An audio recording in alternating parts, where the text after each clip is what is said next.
What's up, people of the internet? Welcome back if you're a subscriber, and if you're new, welcome.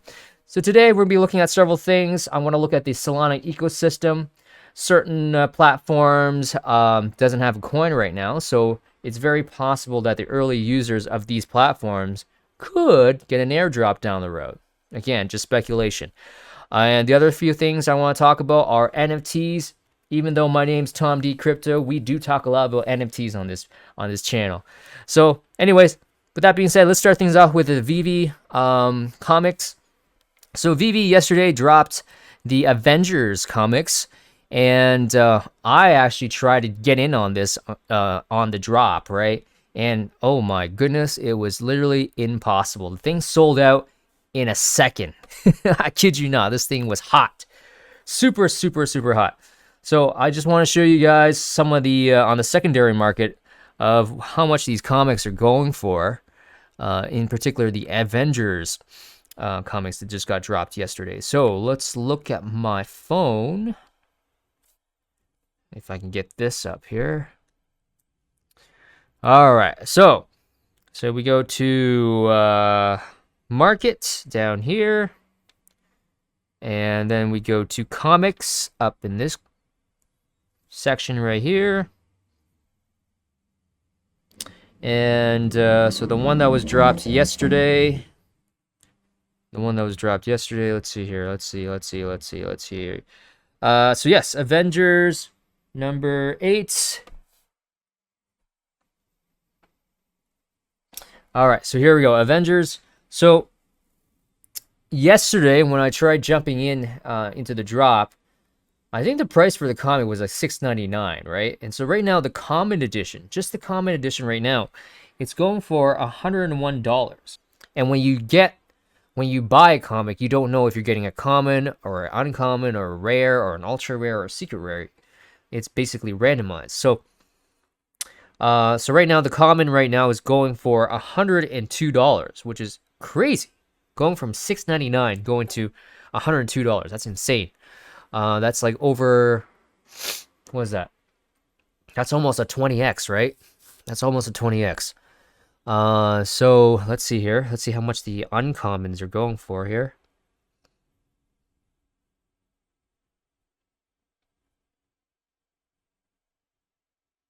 Well, there's the rare here. The rare is going for $379. So how many editions of the rare are there here? 1,000. So one thing I like about Veve is that they're actually cutting down the amount of supply with these comics. Because I was saying in my last video, like, in order to be profitable is either you get in on the drop, right? And then you get like a nice ultra rare or secret rare. Because if you get the commons and the uncommons, it's not that profitable. But now with Veve, they're actually cutting down on the supply, which makes it more scarce, which I love. I actually love that. So you can definitely see with the commons was going for $102. Uncommon, I don't know how much they're going for. I think it was 190 is what I checked this morning. Rare, 379, and the editions of the rares are 1,000 editions of them. And let's see here, ultra rare. If we can find ultra rare around here.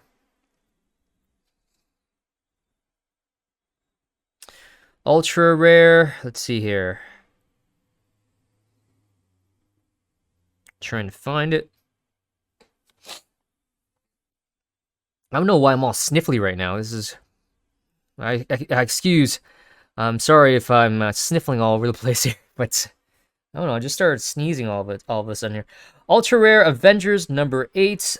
Ultra rare right now 1.2K, and so we'll look at the supply right now. It's 500 editions, so it's pretty much on par, like on par with the secret rare of the Marvel comic that I got a few days ago, where I think the supply was 600 editions. I paid like $975 for the secret rare. So this ultra rare is pretty much on par with the secret rare of that comic. But let's see what the secret rare is going for in terms of the Avengers comic. Oh, here we go. Here's the secret rare. So the secret rare right now is going for 6.4K. $6,449. That's absolutely Crazy. So can you imagine, like, 699, if you're very lucky, you can turn it into 6.4K, which is 1000x, right? 60 times 10, 60, 60 times 100, 600, 60 times 6 times 1000. Yeah, 6,000, right? So that's 1000x. That's incredible. So with that being said, we do have a drop tomorrow.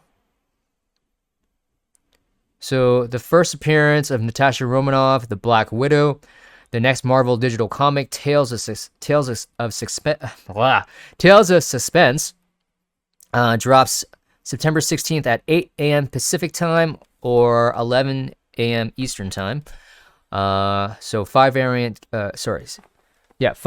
covers in blind box format. So you get a common, uncommon, rare, ultra rare, and secret rare. So you don't know what you're getting until you actually get until you actually mint one.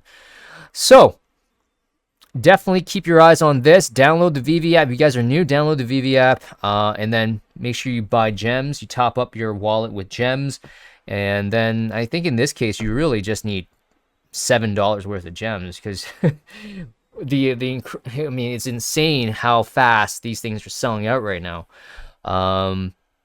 So you really have to be lucky when it comes to these Veve drops now. But you can still buy them on the secondary market, but at a very very high price compared to what it was initially dropped for, right?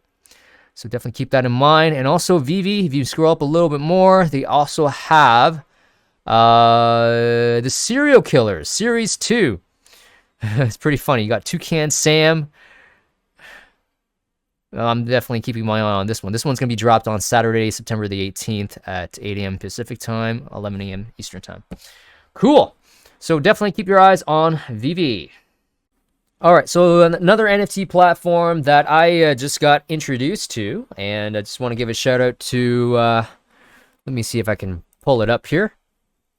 Free Kip, Candy Digital, has their Sweet Features Football College Players NFT. Gary Vee and Mike Novogratz are behind that one. Oh, why am I sneezing so much? Anyways. But yeah, want to give a shout out to Free Kip here for tipping me off to Candy Digital. So platform that's has Mike Novogratz and Gary Vee behind it. And yesterday I was actually at the gym, just on the treadmill, running on the treadmill, and on the TV, the Toronto Blue Jays are playing the Tampa Bay Rays, right? And just want to double check here. Are the Blue Jays playing right now? Oh yes, they beat they beat the Rays. Awesome. So. Anyways, I was sidetracked there. But yeah, yesterday I was watching the Blue Jays play the Tampa Bay Rays, and there was a little commercial where they actually advertise these Toronto Blue Jays Rogers Center. So the Blue Jays play at the Rogers Center, right? So that's the stadium they play. So they have these Toronto Blue Jays Rogers Center NFTs, and I decided, hey, let's double check this out. And the website that they provide was candy.com. And in my mind, I was like, is that related to Candy Digital? And when I went to candy.com, oh, lo and behold, it was from Candy Digital. So right now they have the MLB Stadium Series, collect NFTs of all 30 Major League ballparks. So it's too bad I didn't know about this earlier, because they had Yankee Stadium and Wrigley Field with the Chicago Cubs last month, so I totally missed out on that. And the marketplace, I believe the marketplace is not up yet. So for the secondary sales, it's not quite up yet. So right now they're just giving out sales of these stadiums. So the initial sale, right? And then later down the road, they're gonna have the secondary sales. So I can't wait to see how much these, especially Yankee Stadium, Wrigley Field. I mean, those are two that I think are going to be very, very expensive, right? Those are very famous teams and famous stadiums. But I did get yesterday I did purchase a Blue Jays Rogers Center NFT. If I can, yeah, this is the one right here. So they also have a gold edition where you actually bid, and it has perks with it. So I mean, you have like, I believe with the Blue Jays gold ticket, I mean, we can look at this right now. So this one,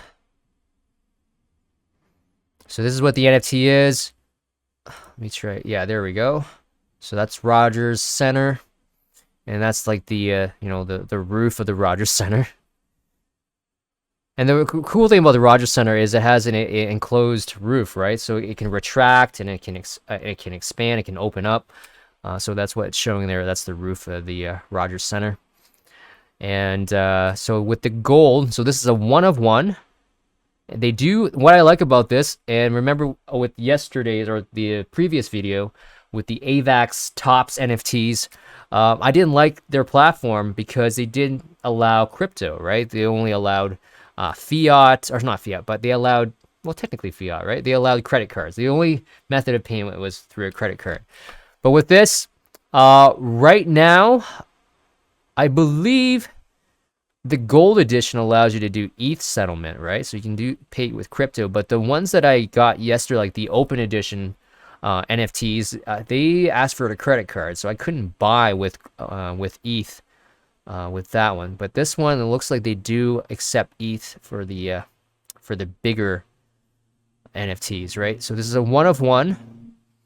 So with the perks of this one, you get 4 tickets and then you get a $1,000 gift card. I think there's some of them where they do allow like a player meet and greet, right? So which would be pretty awesome. So let's see here. So yeah, I'll show you the one that I purchased last night. It's really cool seeing, watching a baseball game and they're talking about NFTs, right? Yeah, this just shows you that NFTs are here to stay, right? They're not going anywhere. I mean, this is not a bubble. I mean, obviously some projects are gonna like burst and go to zero, but just the idea of these NFT technologies, like yesterday with or the previous day when I was talking about Tops NFTs, right? A lot of these collectible companies and I mean, a lot of these big companies, they want to jump into NFTs, right? Because with Tops originally, when they were selling these physical cards, as soon as you buy a pack, I mean, they're not making any money off the secondary market. When I'm selling my physical card to somebody else, they're not making a percentage out of that. But when they're using blockchain technology, right, they're able to make money off the secondary sale. So they're definitely, this is another way of making revenue for them, right? So this is definitely, I mean, if you're not into NFTs, you're one of these big companies like Marvel, Tops, or any other collectibles, right? That's why they're in this game right now, because there's such a huge opportunity in terms of secondary sales, right? And you can definitely see it with Veve, right? Like Marvel, a lot of those comics are selling 1,000x over their initial price. I need to sneeze again. Oh my god. Anyways, I don't know why I'm sneezing so much here. But yes, yesterday I was getting this. This is what I got yesterday. This is the Rogers Center NFT.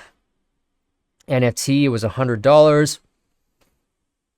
So yeah, it looks like 276 are sold. So this is an open edition, so people can buy this. There's no limit until basically when the timer ends, and that's the amount of editions that's cut off, right? So yeah, pretty cool. So Candy Digital, definitely check them out. As Free Kip said as well, there's also college football players NFT, which I don't know much about, but I'll definitely check it out. But the platform itself, definitely something to keep an eye on if you got Mike Novogratz and Gary Vee behind them, right? So pretty cool. Next NFT I'm keeping my eye on is, I was actually walking my dog this morning and I was listening to the Nifty Show podcast, and they were talking about the Kobe Bryant 24 NFT, which definitely, I'm a huge Kobe Bryant fan, so this definitely grabbed my attention. So then I went on their Twitter page and went to kb24.com. And so right now it's still pretty small. Like you only got what, 900? I think I just saw like 900 and something followers, right? But yeah, this is the KB24 NFT collection. Pretty cool website. Got the Black Mamba there.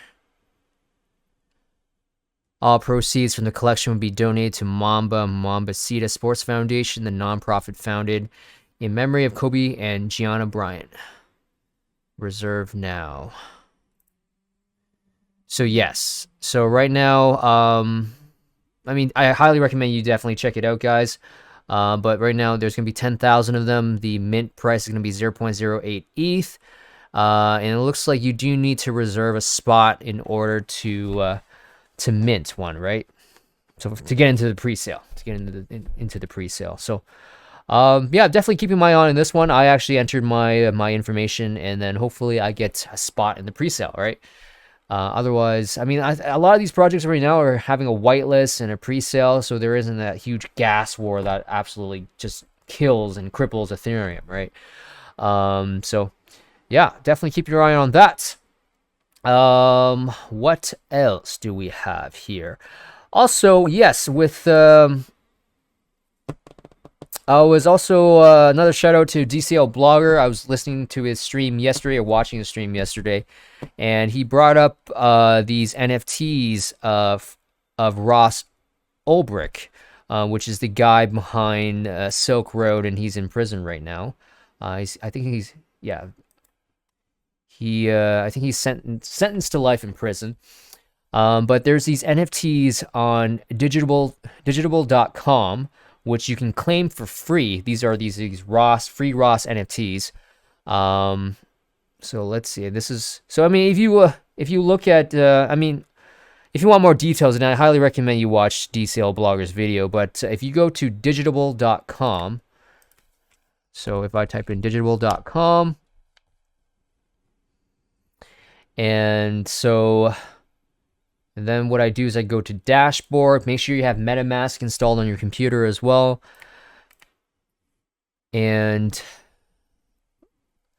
then what I do is I go to, I believe, Digitables. Is it Digitables? Buy? Yes, here we go. So you got these Ross NFTs, and the top 3 ones are free.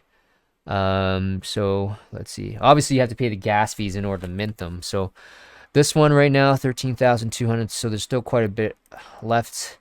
I think I minted this one.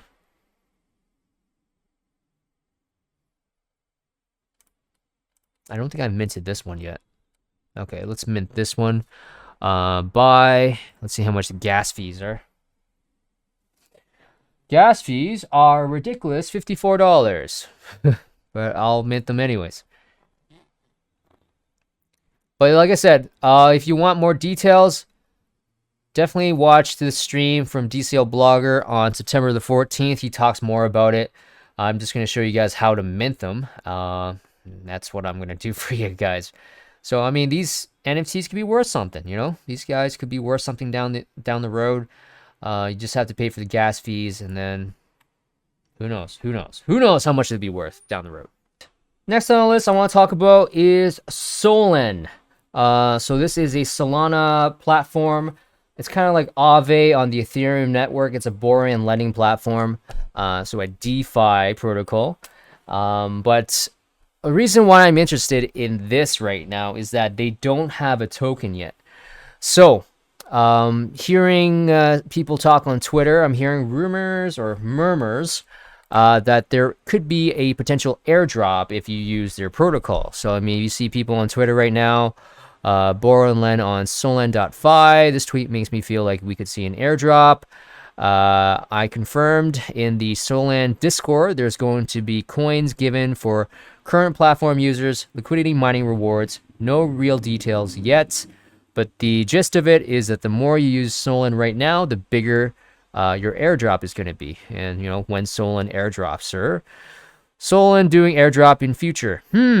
So, oops, sorry, not this one.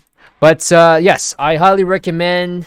Since the great thing about Solana, I know we had, you know, they were down yesterday with their hack of some kind, and they were down for many hours. But I mean, Solana's not going anywhere. I don't think it's going anywhere. But the great thing about Solana is that the gas fees are ridiculously cheap compared to Ethereum. I remember last year during DeFi summer on Ethereum, I was really reluctant to pay gas fees. I mean, back then, gas fee at the hype of DeFi summer of last year, if you guys weren't there, gas fees were like 50, 60, $70, which sounds nothing compared to, you know, what we saw like a couple weeks ago with the NFT hype, right?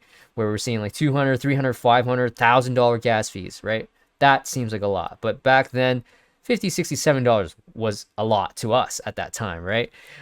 Because when I first jumped into crypto, gas fees on Ethereum were like $2, $3, right? And then Uniswap came around. Uniswap became very popular, and that started, congesting the Ethereum network, right? And then, yeah, gas fees went up to like $60, $70, and that was considered a lot. But going back to Solana, it's great that you can actually do DeFi without having to worry about gas fees. So you can actually, what I did was I set up a Phantom wallet. So let's go on Phantom, and I just threw in one Solana just for the hell of it, right? I just threw one Solana into my wallet, and I deposited half my Solana into the Solend ecosystem, into the Solend platform. And so let's see here. I have 1.5 Solana that's deposited into this platform. And then, as another transaction that I just threw in there just for the hell of it, I borrowed USDC against the Solana that I deposited in there. Borrowed USDC from the Solana deposit, and then I just paid back the USDC in there. It's just extra transactions to try to make myself look very active on the Solend protocol, right? But yeah, I mean, just small transaction like that, it could pay off big time, right? Like with the case with Uniswap, if you did I remember just last year, if you just did one swap before September 1st of last year, September 1st, 2020, if you just did one swap, you were eligible for 400 uni tokens, right? You were airdropped 400 uni tokens.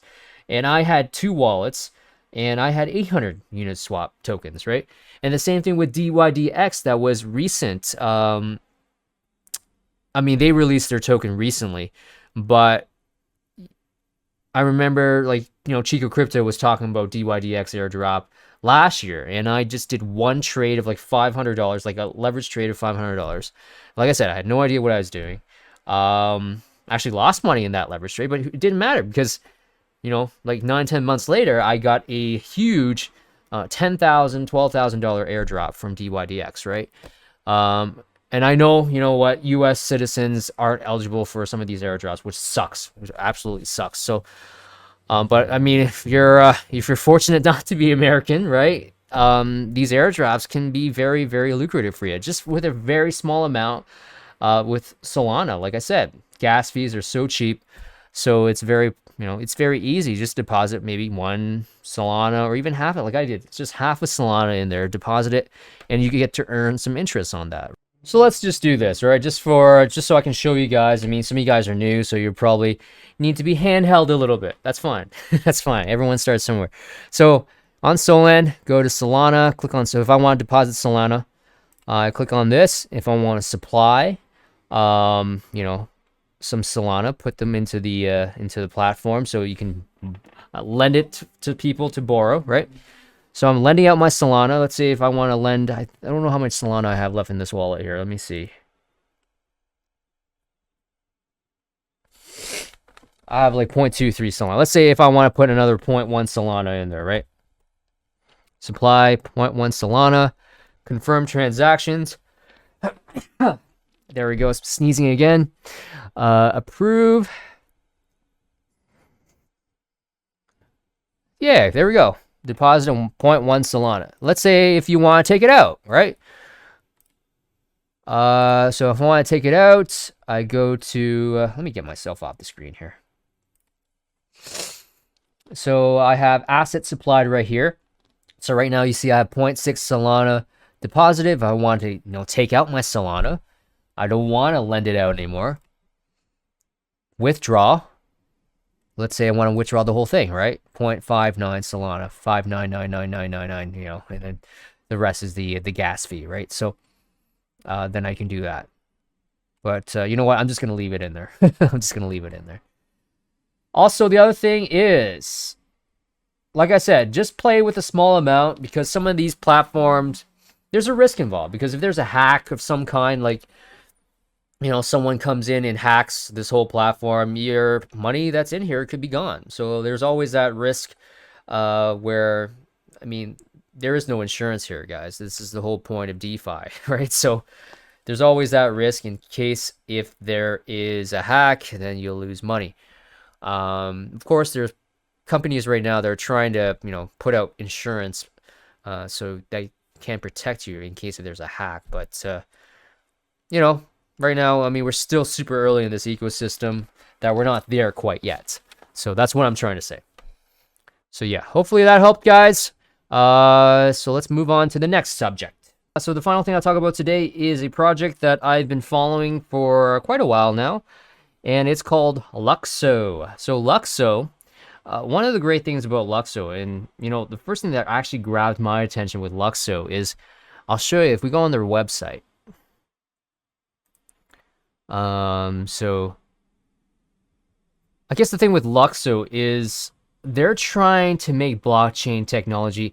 I was listening to a podcast, and one of the co-founders was saying that they're trying to make blockchain technology very elegant, to the point that regular people can use it without, realizing they're using it, right? So kind of like with NFTs. NFTs are trying to do that, where they're trying to, bridge, trying to bring this big adoption amongst, non-crypto people. With these collectibles, because these people don't realize that these collectibles, these NFTs, is basically crypto, right? And they're using blockchain technology, right? So with Lukso, they're trying to focus more on a lifestyle kind of way, because a lot of these projects are focusing on DeFi, like like Aave, Compound, all these DeFi projects. A lot, like, the regular people aren't very interested in like DeFi, right? But with Lukso, they're focusing on a market that focuses on lifestyle, like fashion, things that people can feel like it's enjoyable for them. So with Lukso, the great thing about, the thing that stands out, and every person that, when they first looked at Lukso, the first thing that grabbed their attention was this. The founders. And the founder in particular is this guy right here, Fabian Vogelsteller. So Fabian Vogelsteller, if you read into it, he is actually the guy who proposed the ERC20 standard. So he's the author of the ERC20 standard. So all the tokens that are on Ethereum are ERC20 tokens, right? And the guy who proposed that is this guy right here, Fabian Vogelsteller. So this guy, I think he's pretty damn smart, right? I mean, he had a very important part of the Ethereum foundation, right? A very important part of the Ethereum ecosystem in developing it, right? So he decided to go off with his partner, Marjorie Hernandez, so his wife, and started this project called Lukso. And together they have been focusing, I've been following them there. They're focusing more on like the fashion side of things. And I'll be honest, I don't know much about fashion, but I'm trying my best to learn a little bit about it. But it does appear like the fashion industry, believe it or not, some of the things I'm listening to, I'm just listening to podcasts and YouTube videos as well, is that if you're not in NFT, it's like the idea, like I was saying earlier in this video, is that if you're not in NFTs, then what the hell are you doing, right? So I'm getting that kind of attitude, or that way of thinking in the fashion industry, where these some of these big fashion brands are jumping into NFTs because they see this huge opportunity, right? And if you look at the advisors for this project for Lukso, you see the vice president vice president digital for Nike. I mean, some of these companies, you got Nike, you got Chanel, what else? You got I did see Instagram on here. Instagram right here. I mean, you got Instagram, Nike, Chanel. I mean, these are very big companies, right? And they're acting as advisors for Lukso. So you can see that there's a lot of things brewing underneath here for Lukso. And if you go here to the price action, Lukso had a huge run up. I remember they had a huge run up around starting December or January, and I think they did like a 20-30x, man. They did like a 20-30x. Because I remember Lukso was like $1, less than $1 at one point, and then it went all the way up to over $30, and this is in Canadian dollars, so you can convert it to American dollars or whatever currency you're more comfortable with. But right now, it's making its way back up to all-time highs, and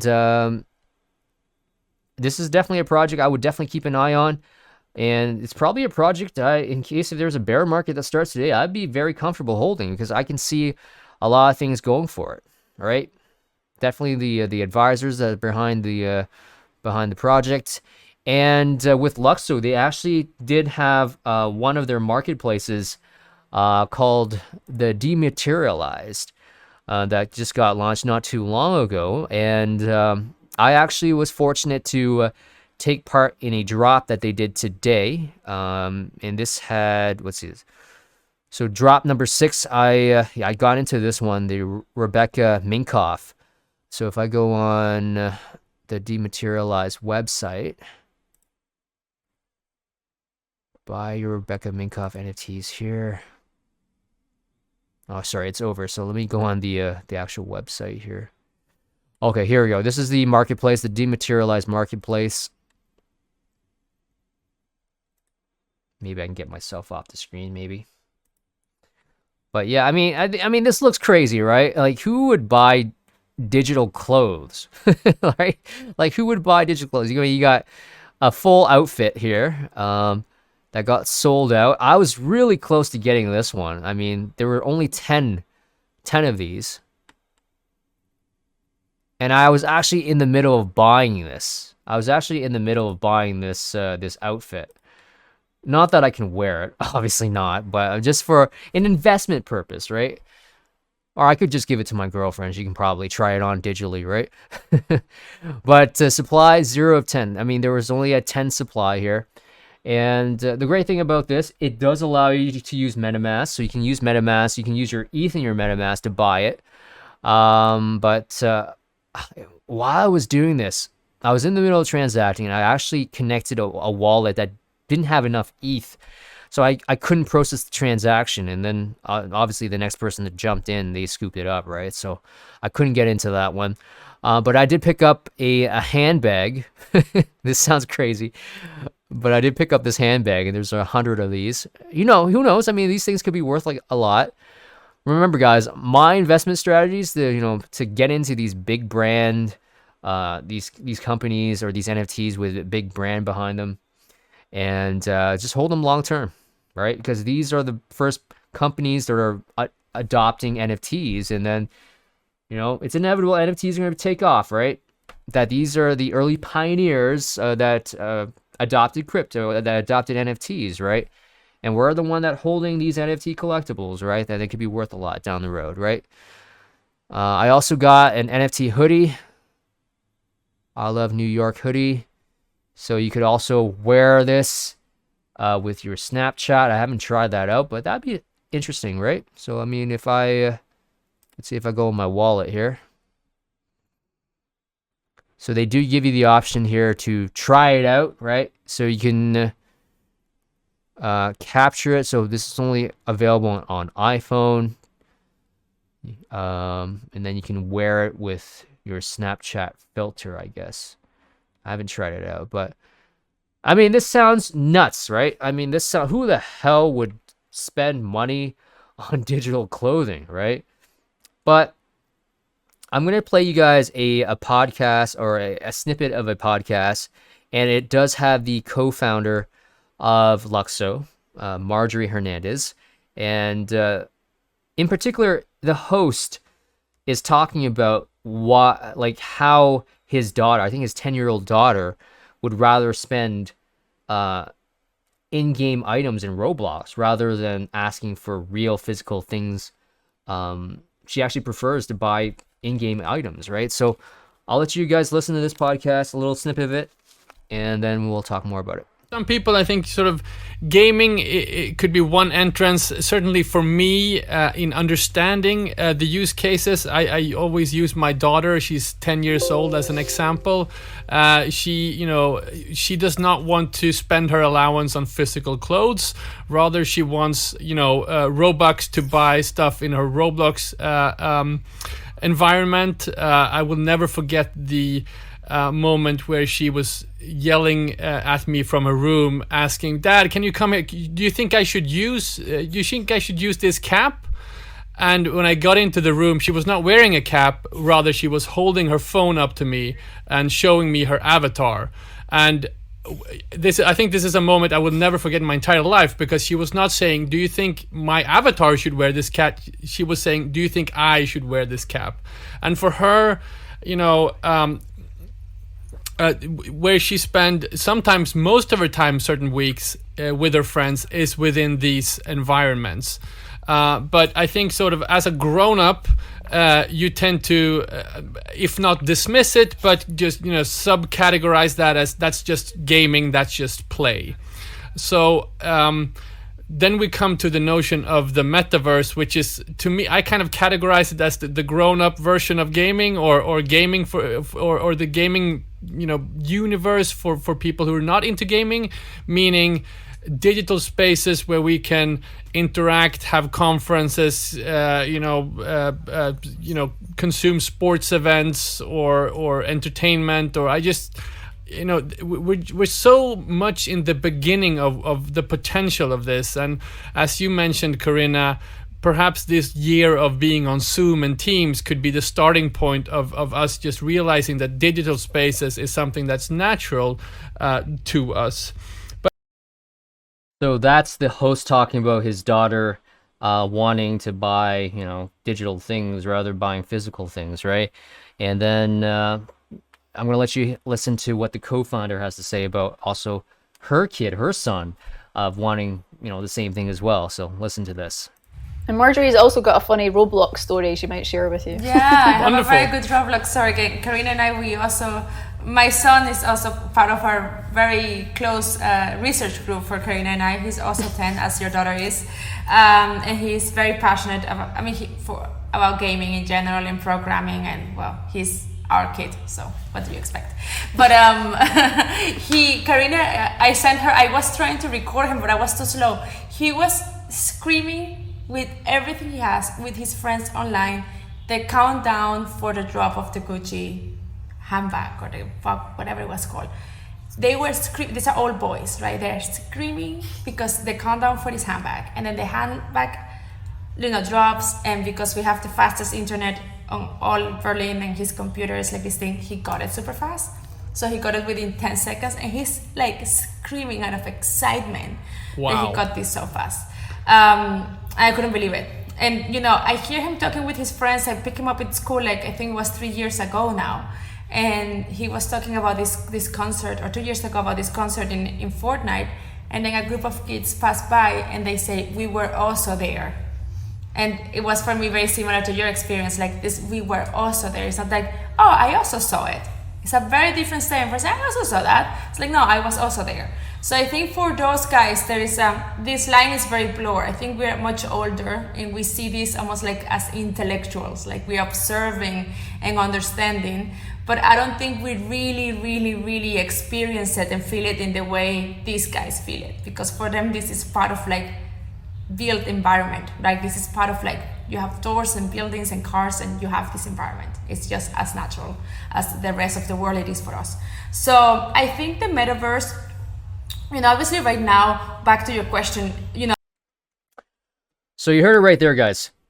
So, with us, us our age right now, I'm 32, and I'm seeing a lot of you guys are watching this channel are in between the age of 25 to 34. To us, initially, even me, looking at this stuff, right? Who in their right mind would buy digital clothes, right? Who would spend, 250 euros for like some kind of dress, right?